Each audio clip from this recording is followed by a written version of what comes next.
Mirëmbrëma dashur miq, jemi drejt për drejt në studion e Alpo Televizion në emisionin Avantazh dhe sot do të flasim për një temë shumë interesante, do të flasim për albanologjinë si shkencë e historisë europiane. Për këtë qëllim ne kemi ftuar sot në studio zotin Albert Gjoka, i cili është një studiues i historisë dhe përkthyes i shumë albanologëve të famshëm, sidomos gjerman. Mirëmbrëma dhe mirë se erdhi zot Alberti. Mirëmbrëma juve, mirëmbrëma të gjithë telespektatorëve që na ndjekin. Po, ne zakonisht në emisionet tona zbirilojmë apo studiojmë ato argumenta, sjellim pra argumenta të historisë së vjetër, të historisë sonë të së kaluar, të kombit dhe të popullit shqiptar. Një histori e cila shpesh është shkruar edhe nga shumë albanolog, shumë studiues e shkrimtar të huaj, të cilët kanë lënë gjurmët e tyre për gjatë shekujve të kaluar. Këto studime ju i keni përkthyer, i keni studiuar, i keni përkthyer dhe na i keni sjell përmes botimeve dhe ende vazhdoni ti botoni dhe ti studioni shumë prej autorëve të tjerë. Ndërkohë që do të donim të dini diçka më tepër, zoti Berti, ku jeni fokusuar tani dhe çfarë keni zbuluar së fundmi në këto studime që ju keni bërë të këtyre albanologëve kaq të famshëm? Tashti, sikur se keni thënë edhe herë të tjera, që albanologjia është shkencë, sepse ky është tash programi i tretë që bëjmë bashkë.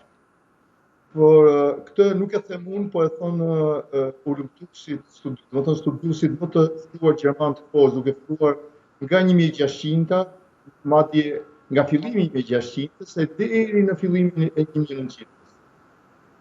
Tashti, që të flasim për albanologjinë që është shkencë, kjo nuk vjen në diskutim, edhe kjo ka dhe konfirmohet nga shumë studiues, të cilët kanë kryer jashtëzakonisht studime mbi historinë dhe gjuhën tonë.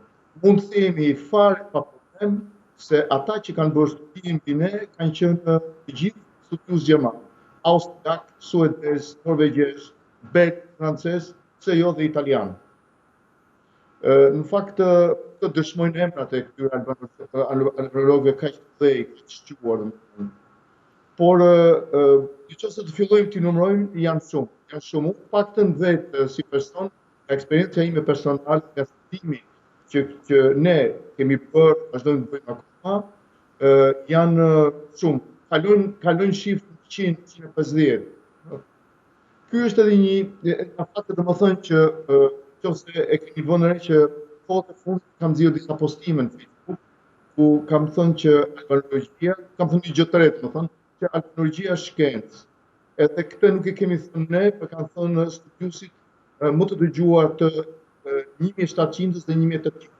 Ata domethënë që kanë studiuar duke u bazuar mbi bazë shkencore.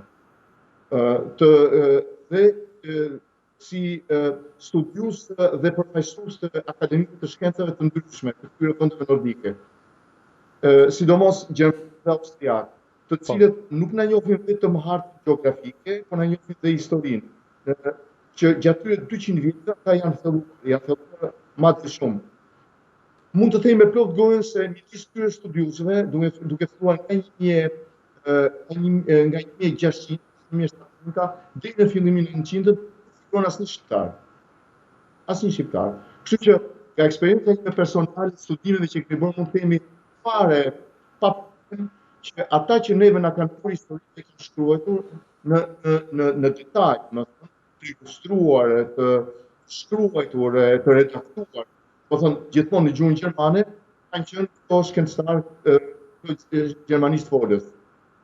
Këto kohë të fundit e kam prezantuar në publikun në ardashës dhe atë që ka dëshirën të di gjithçka mbi gjuhën tonë të historinë, që baballat kronologjisë, ata më të dëgjuarit në të cilën është marrë Çabei, jo vetëm disa studiues albanologjisë, kanë qenë domethënë 100% të mbështetur jo vetëm mbi fakte historike, apo natyrisht shkencërisht, por edhe mbi fakte historike shkencore, të cilët janë të provuara, domethënë në mënyrë të padiskutueshme nga këto akademistë.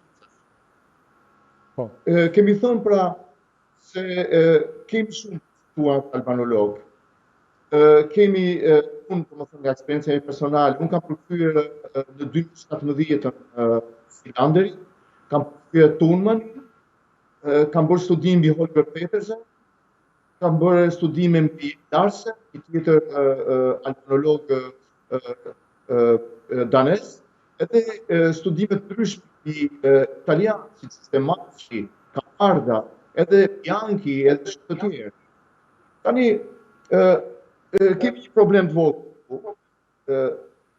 Akademia jonë e shkencave me këto lloj studimesh nuk janë marrë. Këtë mund ta them fare lirshëm, sepse kjo vjen edhe nga diskutimet që janë me studiues të ndryshëm, domethënë të shqiptar, por edhe me ata gjermanë që njoh. Që në studimet e Filanderit duket që gjyqësia për nordikët pas një rëndësi jashtëzakonisht veçantë. E tham edhe radhën e shkuar që Filanderi përveç studimeve të shumta që bën mbi albanologjinë, do të thonë të mbështetur fuqimisht mediatikë, ai konferon gjuhën shqipe si një gjuhë të zyrtarizuar në 1809, do të thonë e ripërsërisin. Po mos harrojmë se në moment që ai zyrtarizon gjuhën shqipe, kishte formuar akoma shteti grek. Edhe kjo ka një rëndësi jashtëzakonisht për historinë e gjuhësisë tonë. Po pra. Mos flasim pastaj për Tunmanin, që shkruan librin tuaj Shqiptarë dhe Thevë. Por këto studiues janë të cituar edhe nga studiues të tjerë, albanologë të tjerë, siç e tham një herë, janë studiuar nga Petersen, cili ka bërë studime jashtëzakonisht të mëdha në fushën e albanologjisë. Mos harrojmë pra, në të njëjtën kohë që kemi edhe Shuflaj, nëse ju e keni Shuflajin, i cili fundi i jetë ishte ajo që ai vritet vetëm sepse ai dedikon jetës së tij studimeve mbi albanologjinë, sidomos mbi shqiptar, mbi gjuhën shqipe, dhe mbi historinë e saj. Domethënë ai nxirrte që gjuha shqipe ishte gjuhë e folur nga një popull autokton. Po pra. Kjo, domethënë, dalemi i një moment vogël, kjo ura rënd vesh grupeve shovinistë serbe në ato, edhe vendosën, domethënë që të shkencëtar kaq të madh, i cili kishte shumë merita, jo vetëm nga Akademia e Shkencave të Austrisë, në të cilin ai ishte formuar, austriake, por edhe nga qeveria e Zogut, e cila e shpërblen dhe e pagon për studimet e mëdha që kishte bërë në fushën e arkeologjisë. Natyrisht nuk është, domethënë, vetëm ky si shkencëtar që ka kontribuar jashtëzakonisht në kulturën dhe historinë shqiptare, por kemi edhe të tjerë, të cilët më duket domethënë e çuditshme, këtë e them me plot gojën, si Akademia jonë e Shkencave i lë këtë rast. Domethënë nuk e përmend albanologjinë. Në asnjë moment, në asnjë çast. Akademia e Shkencave jonë nuk e përmend fare. Është sigurisht që kjo akademi nuk funksionon. Për gjë më tjetër, atë që është më shqiptari. Duke u bazuar në faktin se ata nuk kanë një gjë të madhe për të bërë. Doja të thoja diçka, zoti Berti, pasi kthehet zëri vazhdimisht, mund ta ulësh pak zërin në kompjuter që mos të kthehet prapë mbrapsht zëri jot. Ndërkohë që do donim të dinim që këta albanolog çfarë kanë studiuar dhe çfarë kanë thënë të paktën për jugun e Shqipërisë. Jemi domethënë duke përkthyer një libër shumë interesant të bërë nga një autor shqiptar, i cili mbron tezën e tij në vitin 1137. Është shumë interesant fakti se jo vetëm ky, por edhe të tjerë domethënë kanë theksuar që gjuha shqipe i ka tërhequr shumë vëmendjen, sidomos shkencëtarë dhe studiuesve austriak dhe gjerman. Ata kanë studiuar gjuhën, duke u mbështetur fuqimisht mbi historinë e vjetër shqipe. duke filluar që nga Pellashkët, Ilirët, natyrisht duke mos anashkaluar kohën e Bizantit, deri në ditët tona. Mund ta themi e thash edhe me këtë kohë se akademistë tonë shkenca nuk i mbetet një gjë në importancë, thjesht ti përkthej studios albanolog, ti shkruaj dhe të formoj një enciklopedi. Unë jam i sinqert të them se kam rreth 6 vjet, them 7, që me gjithë shoqen time po punojmë për hartimin e një enciklopedie albanologjike. I them me sinqeritet që nuk kam të mbaruar studiusit që janë marrë me gjuhën shqipe.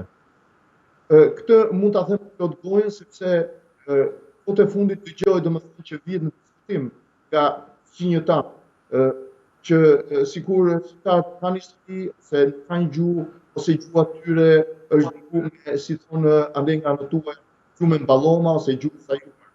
Madje themi se këto mbështeten nga disa studius shqiptar.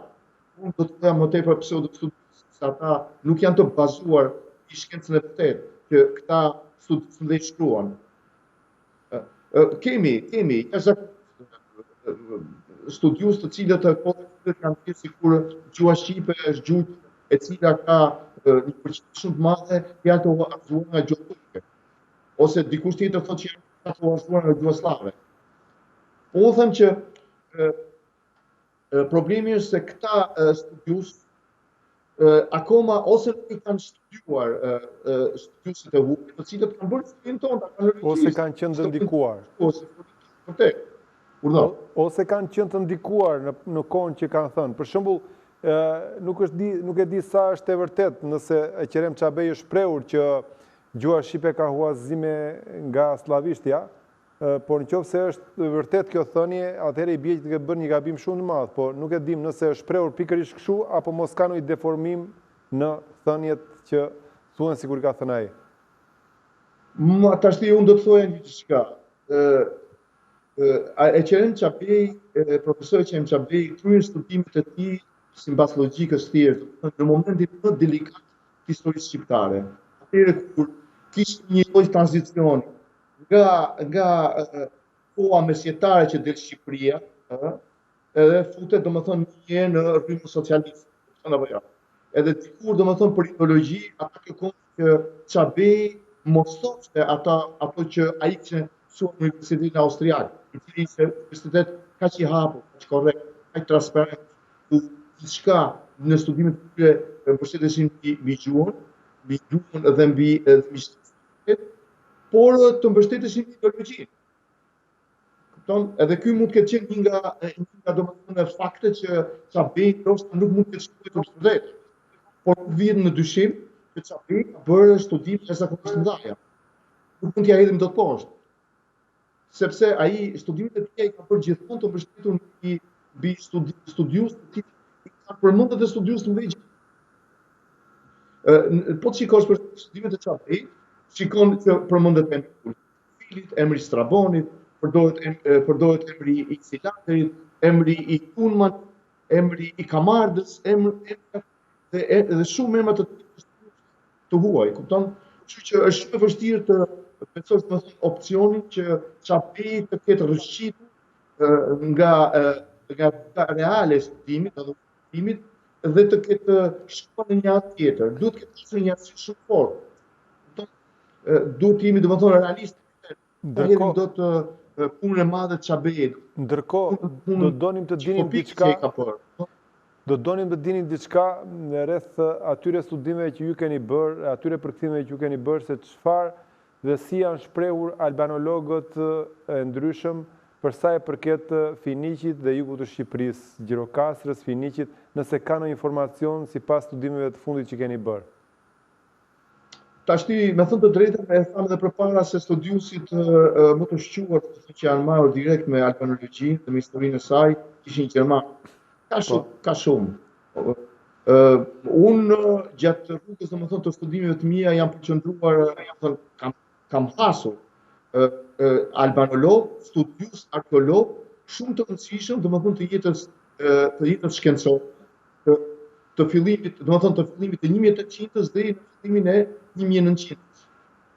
Po themi ato më mirë që janë paksi më aktuale, të rrethit fillimit të 1900-s, të cilët janë që është edhe arkeologët dhe studiuesit austriak.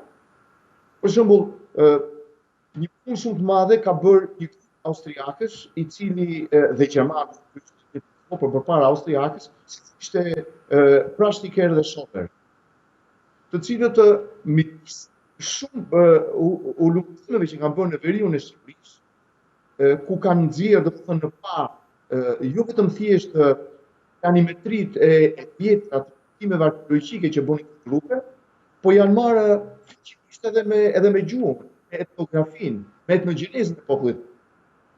Po me që ju jeni nga jugu, ja domethënë që unë kam lexuar sidomos nga Schotter Prashniker, që është nga Weber, nga von Hülsen, nga von Lewis, nga Fluss, i cili ka bërë studime në gjeografisë. Jo thjesht duke u mbështetur tek ju thatë dhe pak përpara, studimet e atyre ju thatë dhe pak përpara që studimet e këtyre albanologëve nuk nxirrnin fare emrin Greqi në listë, sepse në vitet 1670-1700 kur këta studionin, asnjë nuk ekzistonte në një shtet me emrin Greqi, apo jo? Po është për të çuditur fakti kur ne themi për shembull se Greqia Greqia e lashtë, Greqia e 1935-ën. E di historinë e saj kur priti Ludvik i Bavarisë dërgon të Etiop në Greqi dhe formohet ajo që formohet.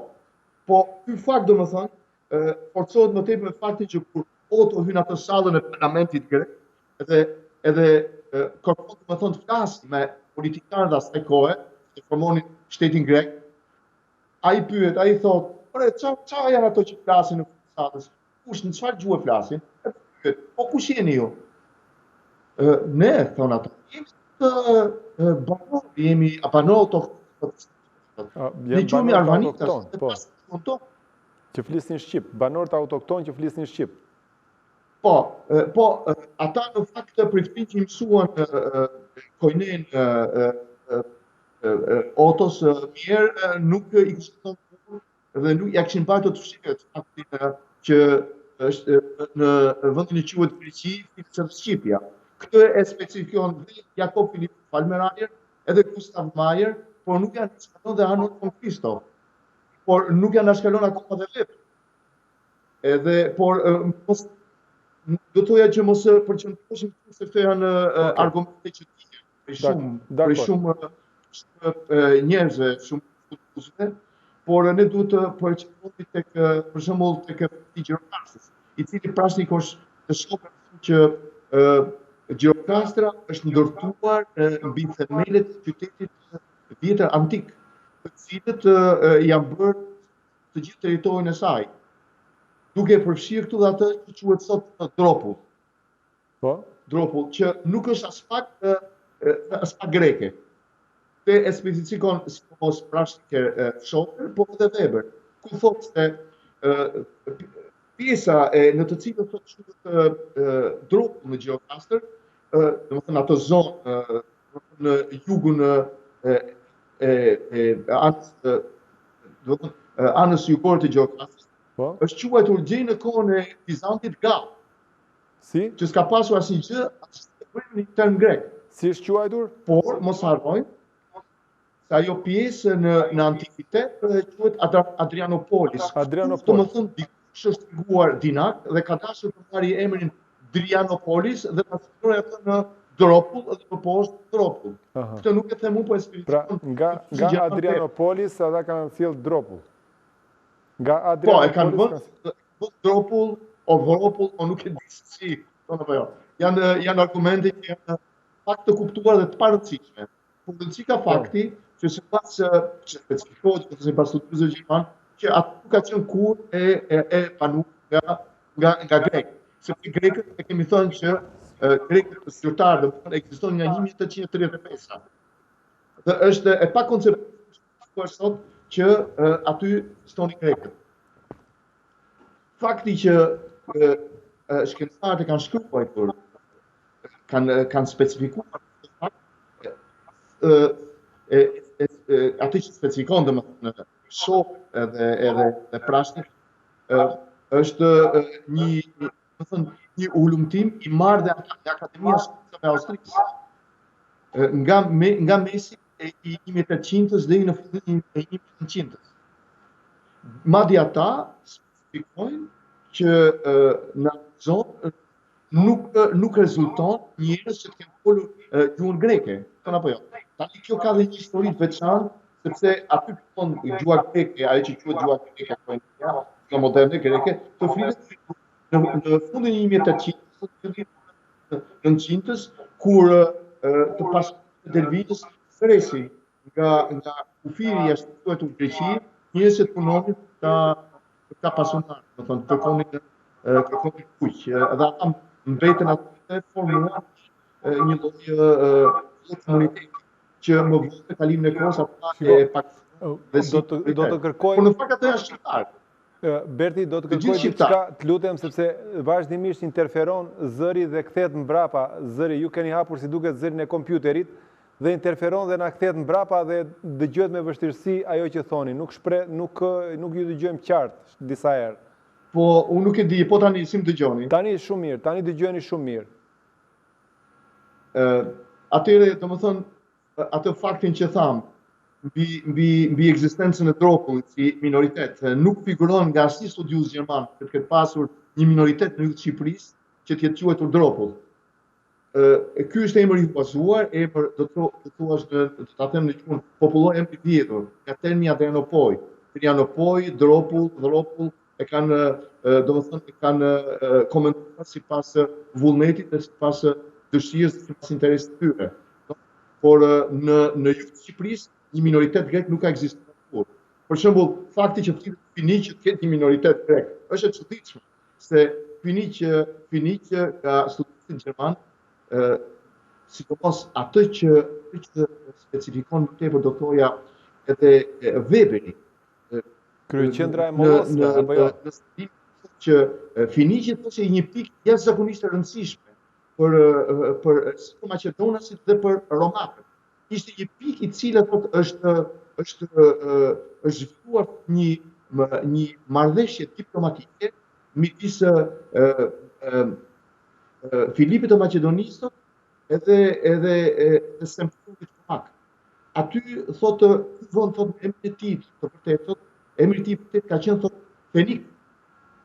Dhe nuk ka qenë as pak Finiq. Natyrisht mund të themi me plot gojë që ky emër domethënë është I transformuar nga shek. Ashtu. Por mund të themi me këtë me plot gojën që ky emër domethënë ka domethënë që në 230 para Kristit. Unë nuk e di domethënë se kush është shkaku dhe kush ka qenë domethënë interesi që ti transformojnë dhe të shpikën emra sikur Finiq domethënë është një lokalitet ose fshat I cili ka qenë me origjinë greke. Po pra, ka shumë deformime, ka shumë shtrëmbërime të historisë ku na I bëjnë tashi historinë sallat të gjithta dhe si pasojë e këtij shtrëmbërimi kërkojnë dhe të drejtat paqëna, asimilohen njerëz, popullsi dhe krijojnë edhe tensione shpeshherë ku vendasit zakonisht humbasin dhe të drejtat e legitimitetet e tyre si pasojë e këtyre transformimeve. Po megjithatë me rëndësi ka në këtë mes që historianët apo ata albanologët e viteve 1600-1700 të shekullit të 17 kanë shkruar diçka, kanë studiuar dhe kanë shkruar, kanë lënë gjurmët e tyre duke thënë, duke vërtetuar që aty nuk ka patur ndonjëherë një gjurmë greke përveç se fiseve mollose apo fiseve të tjera që kanë qenë po paraardhës të grup qytetërimeve shqiptare, gjuhë të cilën ne flasim sot ne shqiptarët, apo jo? Po, në fakt shkencëtarët gjermanë, sidomos dhe Prashniker dhe Weber, por nuk janë shkallon von Hülsen, thotë që Finiqi ishte thotë qendra e kaonëve, thotë, ishte një nga kryeqytetet e tij, thotë. Ajo thotë nuk ka thotë as pak thotë me asnjë term thotë të gjuhës greke ose me ekzistencën e Greqisë. Natyrisht ka ka shtrëmbrime, sepse këto shtrëmbrime janë të interes të atyre që i shtikin. Dhe fillojnë këto të shpikin jo vetëm thjesht për interesat më thënë zyrtuse, ekspansioni, por edhe për interesat politike, për të treguar domethënë që në vendet si në Shqipëri, kjo pjesë ka qenë pjesë e që i përkisë thotë se i ka dëgjuar, që i përkisë Vojë Epiri. Duke rreth faktit që Epiri nuk shënohet, nuk shkruhet, nuk specifikohet në asnjë hartë, në asnjë libër të shkruhet nga historiografët gjerman që ti ketë përkitur Greqisë. Është jashtëzakonisht e turqe, por do thoya është edhe qesharake në një kohë, kur të thuhen gjëra të tjera sot. Po, unë nuk e di domethënë se sa rëndësi japin ajo pjesë e gjirokastritët, këtyre lloj termat ose sinuatave të shpikura të fundit. Në fund të fundit gjirokastritët janë një popull i qetë që duan paqen më shumë dhe në një farë mënyre jo se i tolerojnë, po i shikojnë këto veprime dhe shtrëngojnë dhëmën në një farë mënyre, sepse nuk kanë mënyrë tjetër veprimi kur heshtin të gjithë, heshtin akademit e shkencave, heshtin ata që duhet të mbronin identitetin shqiptar, ata që duhet që të përgjigjeshin për të identitet, heshtin ata që kanë në dorë ligjet, që kanë në dorë të gjitha institucionet, dhe çfarë të bëj populli në këtë mes që është detyruar të vinë para mbrapa disa njerëzve që e vetë quajnë vete minoritar dhe vazhdojnë dhe bëjnë sikur janë në një tokë jo shqiptare. Po, unë më falë që ju ndërpreva, unë mendoj kjo është domethënë ideja ime personale. Natyrisht me popull fëmijëve kemi për detyrë që të rrojmë të paqe. Mi po kemi një problem të madh. Kur ky popull fëmijë domethënë kërkon dhe ka tendenca kushtuese ose uzurpuese, që njëherë lufton me kishë, njëherë lufton me gjuhë, njëherë lufton me gënjeshtra, njëherë lufton duke krijuar, ku ti thon grek antik. Në fakt, ose fillon në fakt dua të bëj një saktësim. Dua të bëj një saktësim. Të kërkoj ndjesë të ndërpres, po dua të bëj një saktësim, sepse këto hile apo këto dredhi nuk i bëjnë popujt, po i bëjnë disa politika të mbrapshta të cilat vën popujt në sherr mes njëri tjetrit.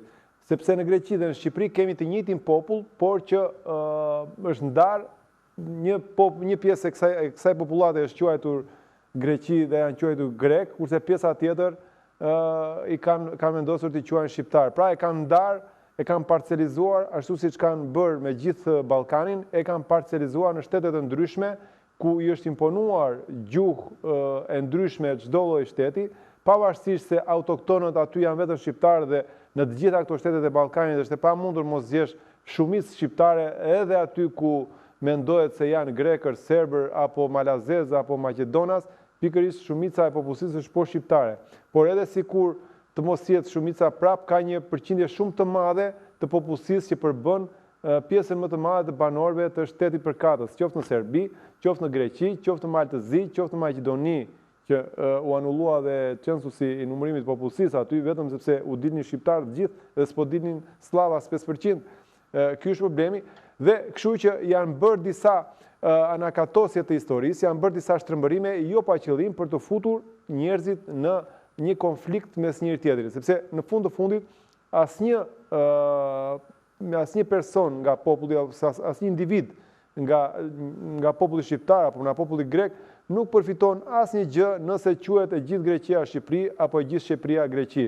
Ata prap do vazhdojnë të paguajnë taksa, prap do vazhdojnë të ripen nga politikat e shteteve të tyre, prap do vazhdojnë të jenë sklever në një punë të cilën do detyrojnë ta bëjnë sipas mënyrës që i detyrojnë të bëjnë dhe kështu me radhë. Por këtu në mes mendoj se futet hegemonia dhe përpjekjet e disa qarqeve për të krijuar tensione vazhdimisht dhe për të shfrytëzuar popullsitë e të gjithë rajonit duke hequr vëmendjen nga vjedhjet kryesore që i bëjnë njerëzve dhe duke ja shtënë këtë vëmendje disa konflikteve, disa problemeve të cilat i fryn artificialisht duke quajtur jo Vorjo e Pir, jo Greqi e Madhe, jo gjëra të tilla që nuk i interesojnë as kujt, po vetëm deformojnë historinë dhe fakte historike, të cilat albanologët e famshëm gjerman, po dhe italianë e shumë të tjerë i kanë nxjerrë me fakte dhe i kanë nxjerrë që aty nuk ka pas dhe nuk ka ekzistuar kur ndonjë etni tjetër në Ballkan përveç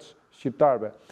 Më fal që ndërpreva, po doja ta saktoja këtë gjë. Unë në fakt doja të thoja që Shqipëria është një vend i cili kufizohet, domethënë, në vetvete.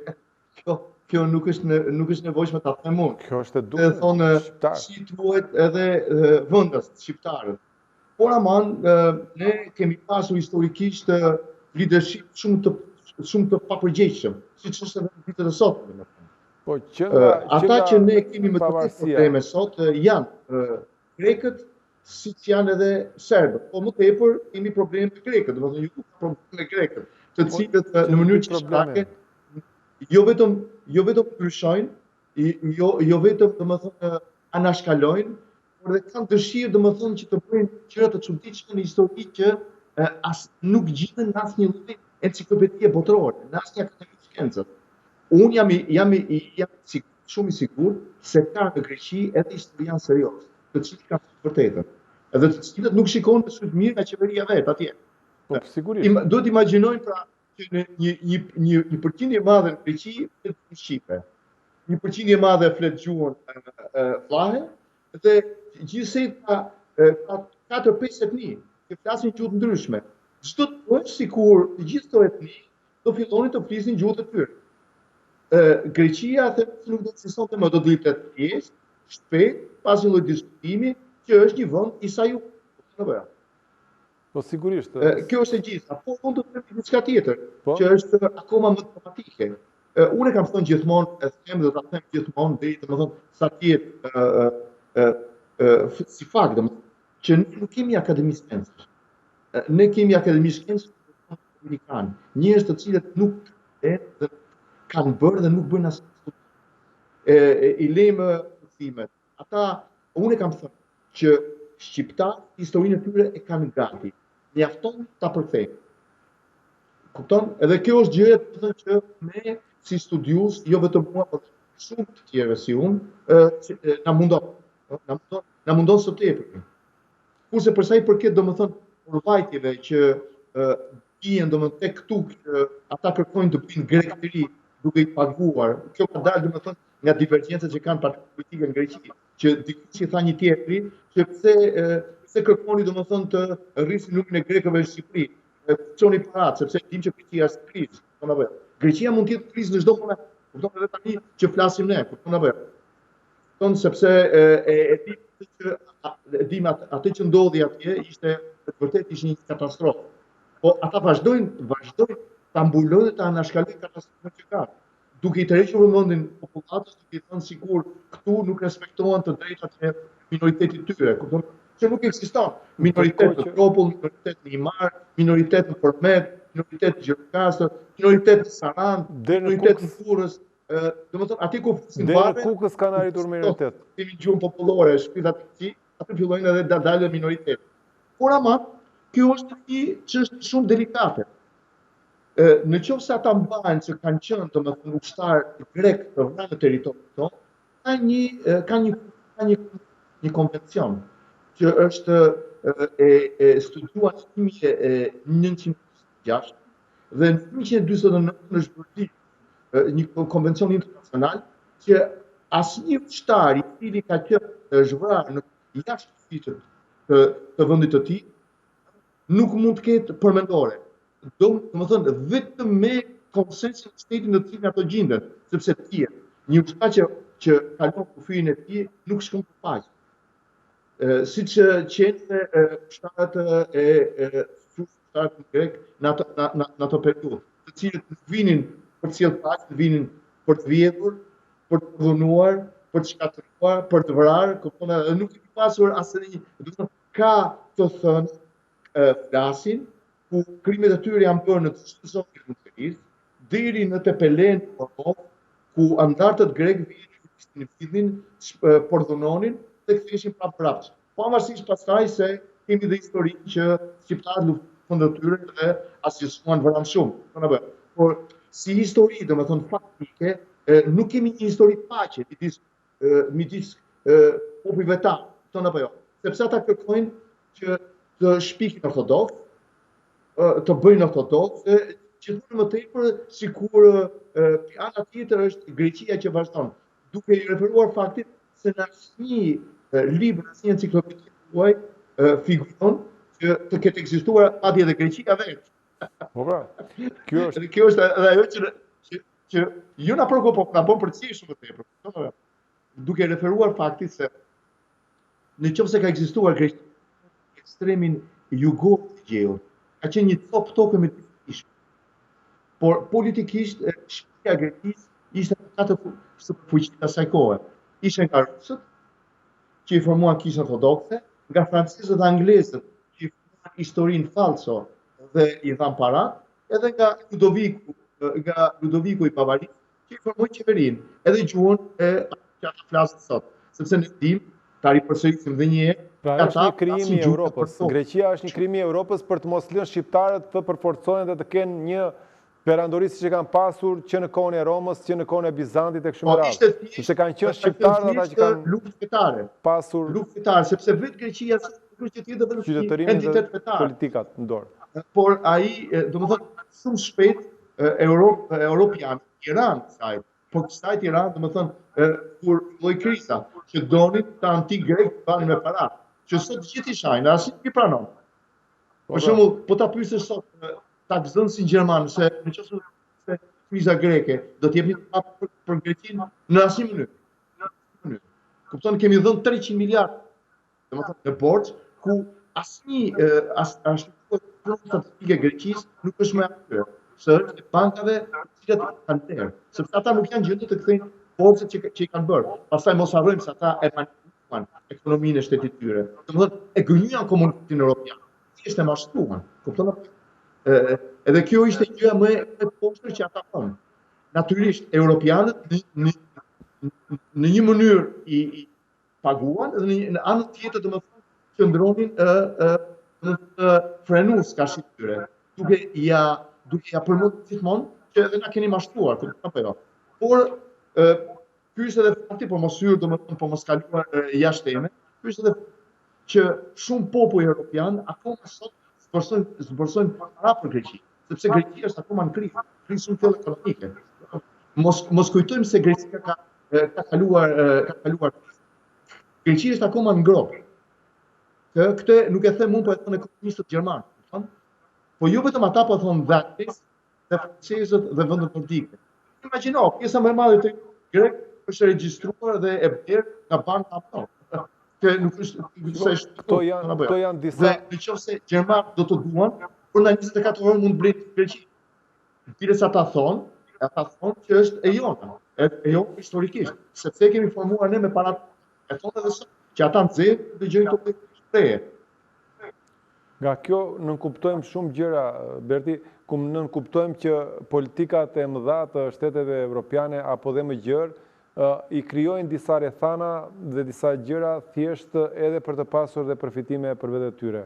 Në një farë forme u stimulua Greqia, një shtet falso për të bërë këto, për të ngritur artificialisht dhe për të ekzistuar, dhe nga ana tjetër u sfumuan shqiptarët. Dhe me parat e Evropës, edhe Greqia u fut në një borxh të papar dhe shumë prej këtyre investimeve i harxhoi dhe duke greqizuar Shqipërinë e jugut apo duke investuar në Shqipëri për ta greqizuar, të duke krijuar celula, e duke bërë shumë agenda të ndryshme pro-greke këtu, vetëm e vetëm për të përhapur atë hegemoninë e saj dhe për të marrë dhe Shqipërinë e jugut që e ka pas ëndër që para 100 vjetëve. Pra për të bërë megaloiden e tyre, për ta pushtuar Shqipërinë deri në shkumbin.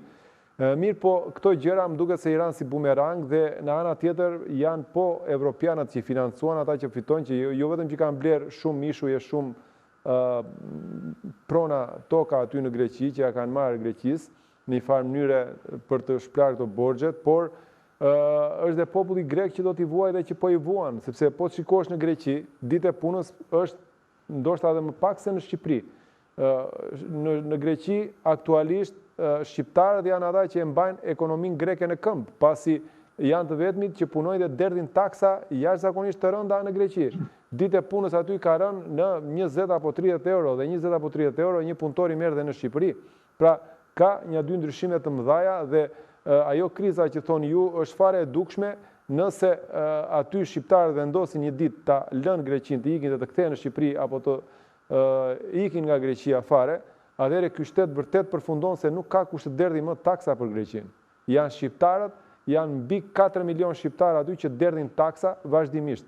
Dhe jo vetëm 4 milion autokton, po janë dhe 2 milion shqiptarë të vajtur në 90-ën, të cilët gjithë së bashku bëjnë 6 milion shqiptarë aty. Jo se pjesa tjetër që ka ngelur është fare e pastër greke, por që edhe aty leta quajmë se është pjesë greke, 4 milion shqip tjetër, është përsëri në proporcion jo të drejtë me shqiptarët. Ndërkohë që Greqia është një nga vendet e pakta ku kërkon minoritet dhe nuk lejon minoritete brenda shtetit të saj.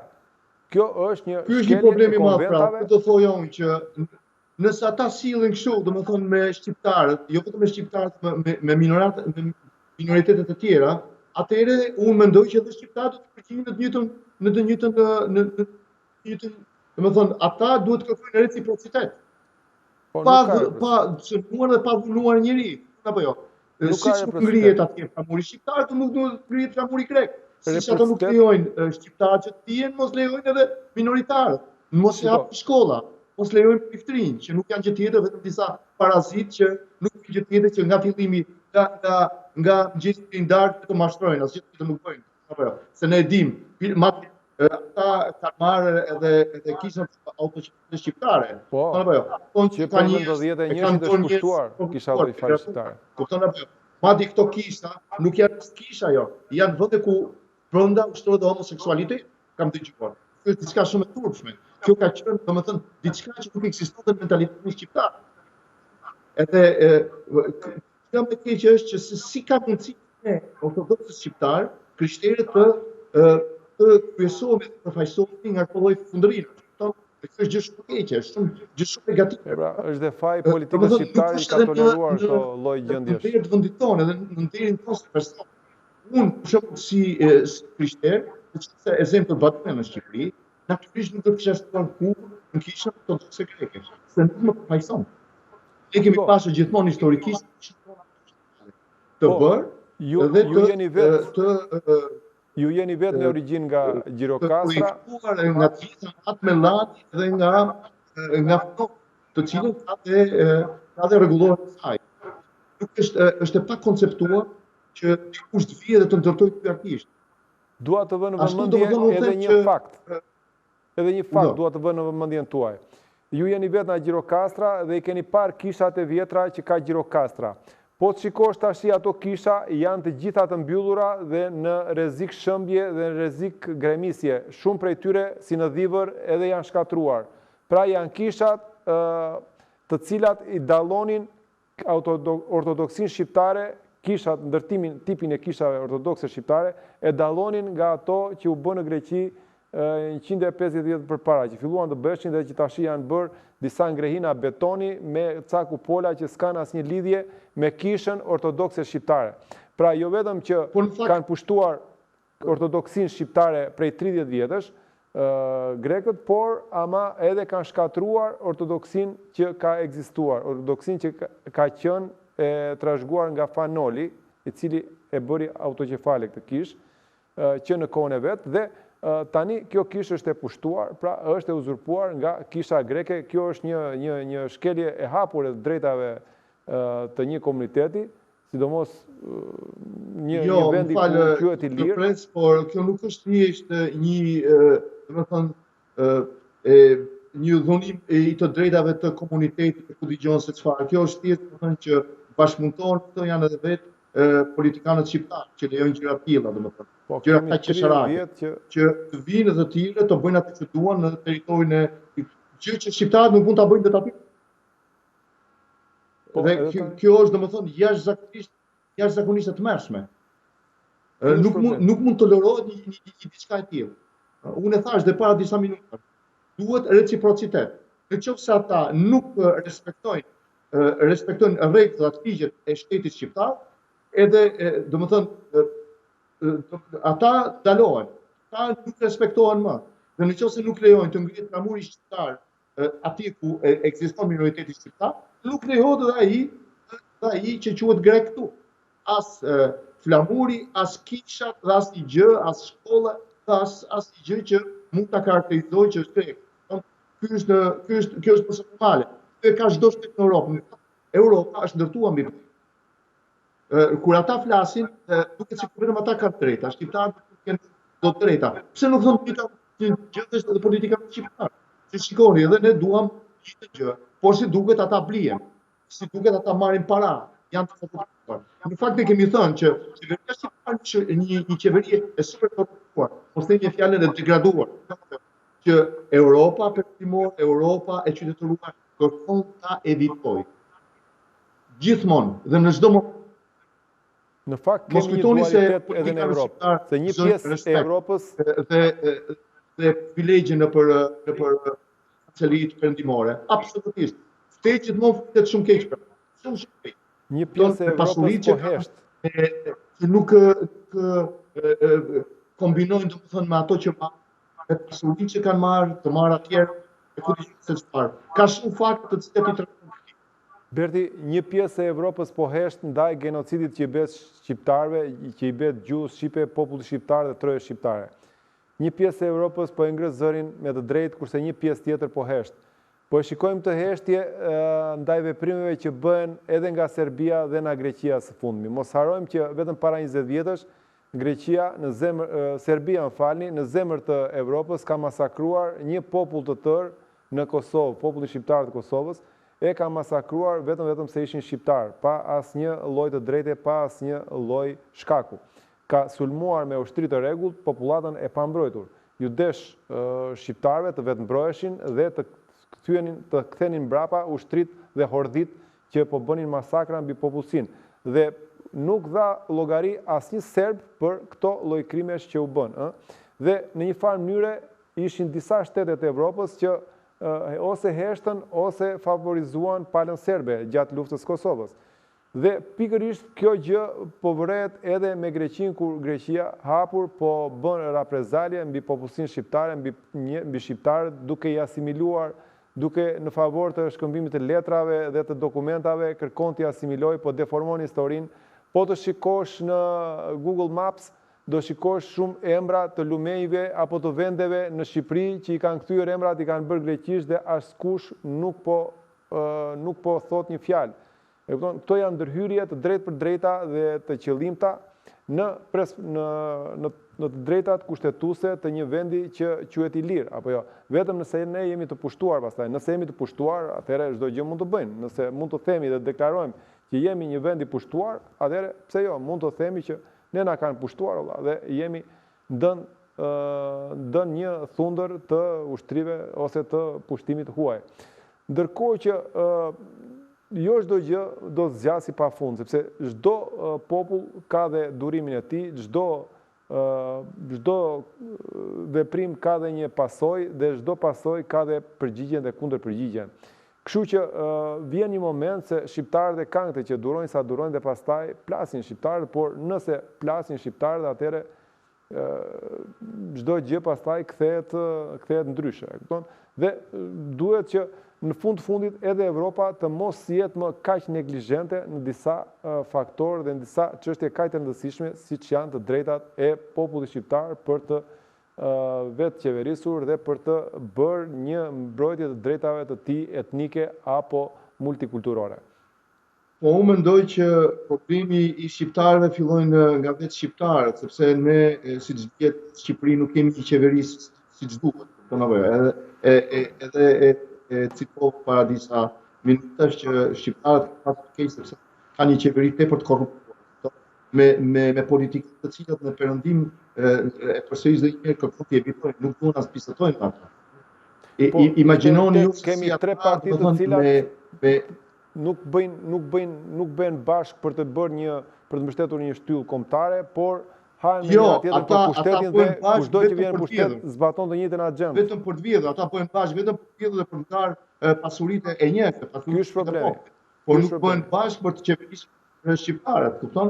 Është tepër i çuditshëm fakti se si në Shqipëri shqiptarët nuk mund të gjejnë dot rregullin, shtetin, nuk mund të gjejnë dot qetësinë, nuk gjejnë dot sigurinë ekonomike, të rinj domethënë braktisë fondin, ikin, siç ikëm ne kur ishim të rinj, por atëherë ishte ndryshe puna, sepse ne ishim në diktaturë dhe e ardhmja jonë atë duket domethënë që ishte e ardhmja e zezë.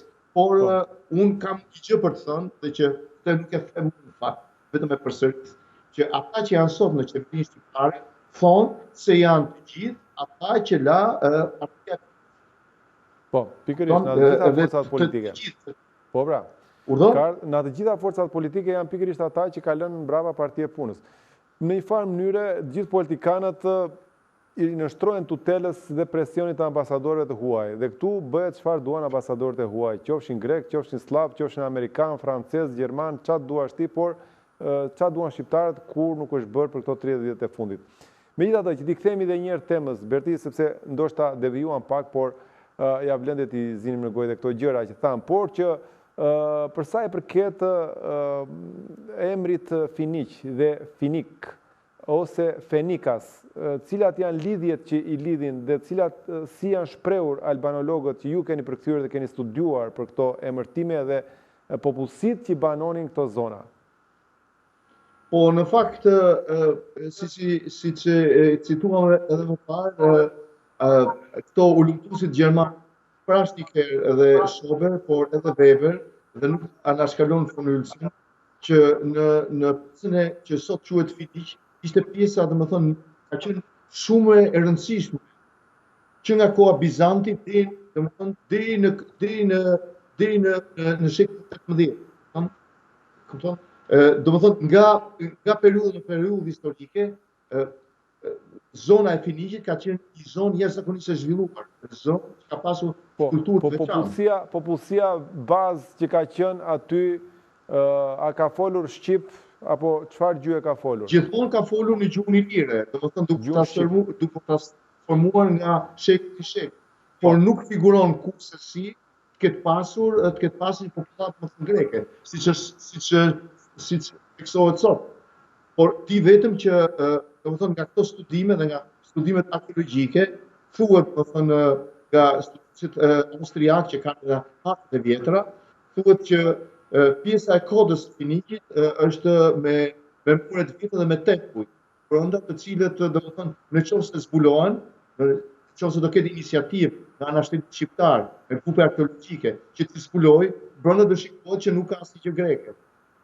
Po sigurisht, kjo është domethënë gjë më normale që mund të bëhet. Janë gërmuar site arkeologjike në Selanik, në Aleksandri, e kudo dhe nuk kanë folur greqisht dhe i kanë mbuluar përsëri, sepse nuk kanë folur greqisht. I kanë mbuluar me njerë. Si ka mundësi atëherë që dalin në Shqipëri që kanë greke? Ky është problemi dhe këtu më vjen çudim shumë e Evropën që hesht edhe ndaj këtyre fakteve, ndërkohë që Evropa nuk duhet të heshte. Dorsa ka probleme edhe sa Evropa. Europa mund të heshtim ne si shqiptar. Domethënë si qeveri shqiptare, si popull, por e thash edhe përpara, ne nuk kemi shtet, ne nuk kemi qeveri. Qeveria jonë është thjesht e përpër nga disa shërbëtorë, njerëz që paguhen thjesht nga kush, të cilët janë sot dhe kërkojnë akoma votat që të vazhdojnë të ekzistojnë. Dhe ky është edhe trupi më i madh. Fatkeqësisht. Megjithatë, do të donim që të zhvillonim dhe disa tema tjera, por për arsye të kohës dhe të impenjimeve që keni dhe ju, mund ta mbyllim edhe këtu këtë emision. Berti, dhe unë ju falenderoj që ishit pjesë e emisionit, por kjo s'do të thotë se ne nuk do të jemi përsëri bashkë për të trajtuar temat të tjera apo dokumente të tjera të cilat flasin mbi historinë dhe vjetërsinë e kulturës, gjuhës dhe kombit shqiptar. Një histori e cila është shumë e lavdishme dhe ka treguar dhe tregon shumë dhe i ka dhënë kësaj Evrope një civilizim dhe një qytetërim të cilin Evropa e gëzon sot. Dhe me të drejtë ne mund të themi që albanologjia është një shkencë e historisë evropiane. Është një shkencë e historisë evropiane sepse kjo albanologji shpjegon kaq shumë dhe kaq detaje të kulturës dhe të qytetërimit që ka bërë dhe që ka zhvilluar njerëzimi në paqe për mira e mira vjet. Pra, ju deshën vetëm 200 vjet të fundit të njerëzimit që ky njerëzim të kthehej në kaos dhe të jetë mos jetë më e sigurt asnjë lloj shteti, asnjë lloj qyteti, siç shikojmë dhe me ngjarjet e fundit, nuk ka më siguri askund, nuk ka më Evropë, nuk ka më asnjë lloj shteti të jetë i sigurt dhe çdo gjë i ka ngel kaosit në dorë. Shpresojmë që e drejta të vijë përsëri te shqiptarët, të cilët kanë ditur të komandojnë botën, ta udhëheqin botën në paqe, kanë ditur ta mbajnë të paqe për mira vjet, një paqe e cila ka qenë në harmoni me gjithë njerëzit që banonin në këtë planet, paqe e cila u prish dhe filloi të shkatrohet gradualisht përmes intrigave, luftrave dhe çdo lloj deformimi që është bërë sidomos historisë, sidomos këto shekujt e fundit që është masakruar fare historia, është deformuar aq shumë sa nuk mund të thuhet vetëm me fjalë. Megjithatë, Berti, unë të falenderoj që ishe pjesë e emisionit sot, do të ju mirpresim përsëri të ardhmen në emisione të tjera, në tema të tjera, të cilat do të jenë po kaq interesante si ato që na treguat sot.